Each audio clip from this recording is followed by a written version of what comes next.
All right, guys, so I wanted to do a super fast breakdown going through the basic principles of understanding the crab ride, the main different variations to finish it, and a few different ways to set it up. So the first thing to understand before we get into the crab ride is the nature of all back control comes from chest to back connection. So for example, if I have my chest locked to his back here, a lot of people focus on the hooks and all these controls, and while they're useful, even if I have no hooks and he was to go out to the side like this, he can never get his back to the mat because my chest is in the way. So as he scoots out here, I can follow him and come up and pull him back up and continue to control. I can even finish chokes in these kind of positions without the hooks. All right, so let's understand the basic principles of what the crab ride is. So basically, and I'll get into more details later as we learn the setups, I'm going to be in this basic crab position with two hooks in on the thigh here and here.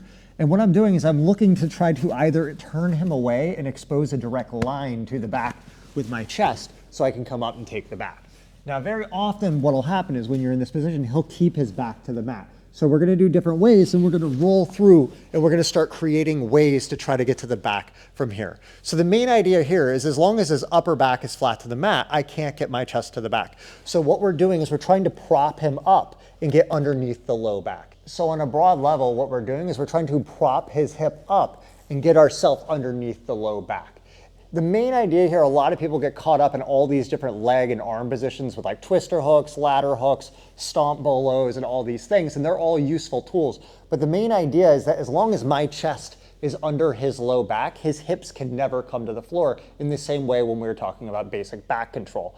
If you're trying to rely too much on your arms and legs, it's gonna be too much work on your arms and legs to hold him up. But when I'm here, without even using my hands, he's lashed up in the air. From here, we can use different tools like a twister hook, we could use a ladder hook, you could even close guard around the legs, and we're slowly elevating and exposing the back more and more to progress up to control the back to finish. All right, so we're gonna go through 4 different crab systems. So the first one is gonna be this classic one. I start with both hands on the hip, pulling his hip up to keep it facing that way. I want both feet hooked in on the thigh here, like this. And one critical detail a lot of people miss is they don't stay heavy with this leg. They focus on this one, but if he can put his left foot on the floor, he can turn back really hard into me and it gets really hard to hold the position. So I want this one to clip down hard right above the knee like this so he can't turn. From here, I'm gonna reach across and grab the far lapel. Very often if I press here, I can turn him away and expose the back to directly connect my chest to the back. And now I can sit up, pull him up and start attacking the back. Often what will happen here is I grab the lapel and as I try to turn, he locks his upper back to the mat. So from here, I can either invert immediately or look away. I'm gonna roll through and understand the main idea is I roll through, I can prop his hip up with this crab hook here, and I'm pulling his low back onto my chest. Once I lock this in, it's very easy to find the finish. I can just throw my leg over and see this is immediately starting to expose. I can switch up, grab the middle of the back and pull my chest all the way up. Also, when I'm up here like this, you can do different variations where I do a twister hook, or sometimes you can do a ladder bolo, but all these different variations can vary. The main concept is that you're exposing the back and getting your body underneath. So often I'll see people out here doing all this leg work and they're not underneath so the guy can sneak away. Get your body underneath, pull up, and find your way to the back. So the next variant is as we reach for this lapel, he's defending a lot with his arms. This is often gonna make the back expose here. So what I'm gonna do is I'm gonna reach with my right arm and grab the back of the lapel. Sometimes I can grab the mid back, but the back of the lapel is the best.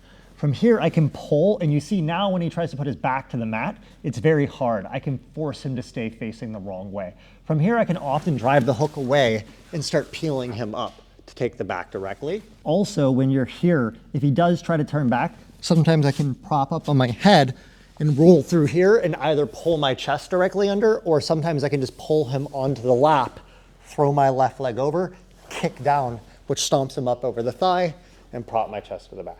This next one is one of my personal favorites. So what happens is I lock in tight here like this, and I would be closer, but for the mic, I'm being a little bit off, but normally I lock in like that. So what I do here is once I lock my chest all the way to the back, which makes it really hard for him to get the low back to the floor, they'll pull their knees tight to their chest to defend. So from here, I'll release my left arm and I scoot through to catch the thigh. And now I've propped him up on the left side of my chest. Now he's stuck. From here, I can throw my right leg over and clip down to sit him up and start locking the chest to the back. So this next one is more of a stack crab, which is one of my personal favorites, and Espen uses this all the time. So the idea here is I'm gonna have both hands on the hips and I wanna lock in with the upper body, but he's blocking me with the hand from getting really close. But this makes it much easier to stack him. So I'm gonna control the hip with both hands, and now I elevate his hips up, and now I'm focusing, like we talked about in the beginning, on a hip to low back connection. From here, I can either head roll through, or I can sit him on this lap here and throw this leg over. From here, when I come down, I clip him up over that leg, sit him up, and we have the hip to back connection. Quickly, I consolidate with the chest to back. I should mention there's a lot more cool systems you can use from the stack crab. Espen Mathisen has a full instructional on our website going in depth on all the different crab variations. If you guys want to check that out, I'll put a link in the description as well as a discount code. So I'm going to show 4 really easy ways you can set this up. The first one that everyone can relate to is if you're going for an ankle lock and your opponent turns their toes inward to defend, it's very easy to push this over. I grab the hip and connect. If he stays up on his hands, I can immediately grab the back and start pulling directly to the back. If he falls to his back, now I'm going into the same series we worked before. Another really simple setup is anytime you're doing some form of a lace from De La Riva and we come around behind and grab the hip. From here, we often learn to pull the guy down and take the back, which is very easy, but very often they'll roll to the side on the floor here. And now this naturally turns into some form of a crab variation and finish. Another great way is anytime you're going for a bolo, you can easily transition into it. So we knock the guy over, however, I grab the belt, I roll through and do some kind of a bolo. It's so easy whenever this gets difficult to just transition out to a crab ride, and now we can start going through into all the systems we worked. Another really good one is anytime you have your opponent in a stack, it's very easy from here to control, and I just shoot my thigh here, and you can see this is just turning into the crab ride position, and I can clip the hip and knock them up. And one last really good one is just an inversion from reverse De La Riva. So I control the collar and the ankle, I rotate through, I switch the hand off to the ankle, and from here it's very easy to switch, pull in, go for the finish. Hope you guys enjoyed the video. Be sure to like and leave a comment if you really enjoy these fast guides. And as always, thanks a lot.